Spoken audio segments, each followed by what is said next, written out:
Episode के starting में हम उन लोगों को देखते हैं, वो सभी ताई के बने हुए रस्सियों से अभी तक बंधे होते हैं। अब उनके तरफ बहुत सारे जहरीले बिच्छू आने लगता है, जिसे देखकर च्यून उन बिच्छुओं को लात मारकर दूर भगाने की कोशिश करती है। इसे देखकर एक लड़का कहता है कि जीआर की छोटी बहन तो काफी बहादुर है। तभी वो बिच्छू उनके पास आकर रुक जाता है और सभी बिच्छू अपने अपने डंक को मारने के लिए तैयार हो जाते हैं। तभी वही लड़का जीआर से कहता है कि तुम्हारे साथ यहाँ पर मरना तो मेरा खुशनसीबी है और मैं तुम्हारे साथ ही यहाँ पर मरना चाहता हूँ। इस पर जीआर उसे चुप हो जाने को कहती है और उसे कहती है कि मेरी दादी अभी मेरा इंतजार कर रही होगी, मैं यहाँ पर मर नहीं सकती हूँ। तभी एक और लड़का कहता है कि यहाँ पर मरने का इंतजार करने से अच्छा है कि मैं इनसे लड़ना पसंद करूंगा। ऐसा कहकर वो अपने चारों तरफ बवंडर बनाने लगता है। उसके ऐसा करने से कुछ बिच्छू वहाँ से दूर हट जाते हैं, लेकिन तभी एक बिच्छू उसके ऊपर चढ़ जाता है और देखते ही देखते बहुत सारे बिच्छू उसके ऊपर चढ़कर उसे काटने लगते हैं। अब उन बिच्छुओं के काटने से वह लड़का तड़प कर वहीं पर मर जाता है और देखते ही देखते और एक लड़का वहीं पर मर जाता है। अब इस चीज को देखकर बाकी सभी बहुत ही घबरा जाते हैं। तभी च्यून अपने आप से कहती है कि मैं यहाँ पर मर नहीं सकती, अभी मेरे मास्टर मेरा इंतजार कर रहे होंगे। अब च्यून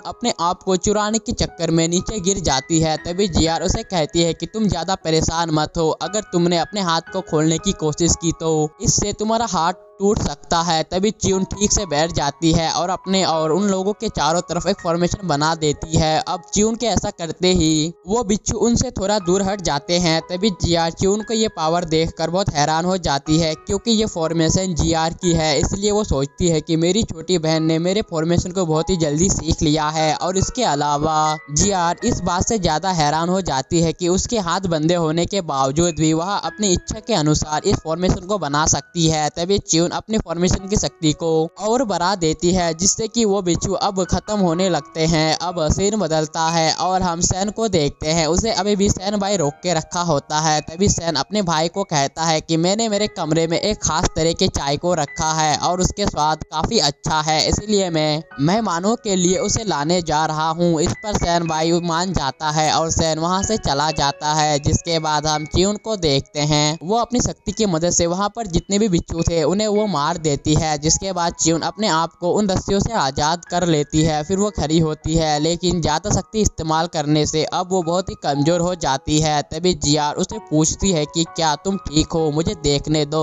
इस पर च्यून अपनी बहन से कहती है कि मैं ठीक हूँ और मैं तुम्हें अभी खोल देती हूँ। फिर च्यून अपनी तलवार को लाने के लिए वहाँ से जाने लगती है और उन सभी को वहीं पर इंतजार करने को कहती है। अब च्यून अपने तलवार को लाने जा ही रही होती है कि तभी अचानक उस पर पीछे से एक बिच्छू हमला करने वाला होता है, लेकिन जीआर जल्दी से जाकर उसे नीचे गिरा देती है, जिससे कि च्यून बच जाती है। अब च्यून जल्दी से अपनी बड़ी बहन को संभालती है, लेकिन अब बहुत देर हो चुका होता है, क्योंकि उसे वही जहरीला बिच्छू ने काट लिया होता है। जिसके बाद जीआर च्यून से कहती है कि जाकर तुम अपनी तलवार को लेकर आओ और मुझे आजाद करो, क्योंकि मैं इस तरह से मरना नहीं चाहती हूँ। तभी च्यून जल्दी से जाकर अपनी तलवार को लेकर आती है और जल्दी से अपनी बड़ी बहन को आजाद कर देती है। अब जीआर की हालत और भी ज्यादा खराब हो जाती है। तभी च्यून अपनी बड़ी बहन से कहती है कि आप हिम्मत रखो, हम यहाँ से बाहर जाकर आपके लिए डॉक्टर को ढूंढ लेंगे। इस पर जीआर अपनी छोटी बहन से कहती है कि क्या तुम्हें विश्वास है कि अब मैं जिंदा बच पाऊंगी। अब च्यून जल्दी से जीआर को उठाकर वहाँ से ले जाने लगती है, लेकिन जीआर उठ ही नहीं पाती और नीचे गिर जाती है, जिससे कि च्यून भी नीचे गिर जाती है। जिसके बाद च्यून जल्दी से बाकी सबको आजाद करने के बारे में सोचती है, ताकि वो सभी जीआर को यहाँ से ले जाने में मदद कर सके।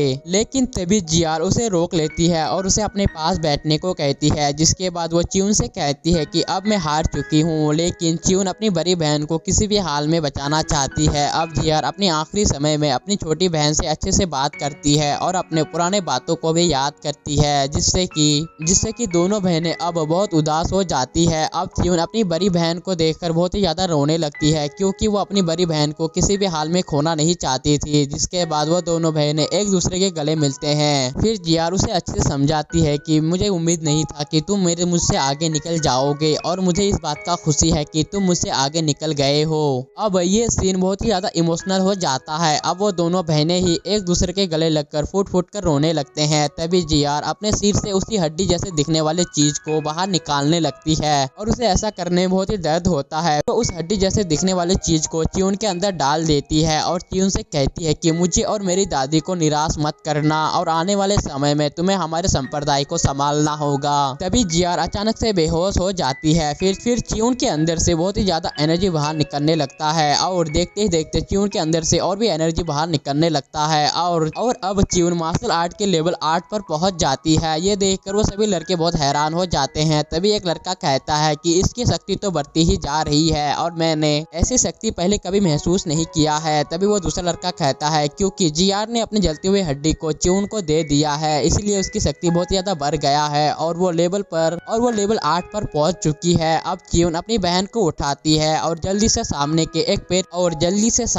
एक पेड़ के पास ले जाकर रख देती है। फिर च्यून अपनी तलवार को अपने पास बुलाकर उन सब के ऊपर एनर्जी से हमला करके उनकी रस्सियों को तोड़ देती है, जिससे कि वो सभी अब आजाद हो जाते हैं और आजाद होते ही वो सभी अब अपने अपने रास्ते चले जाते हैं। और इसी के साथ ये एपिसोड यहीं पर खत्म हो जाता है।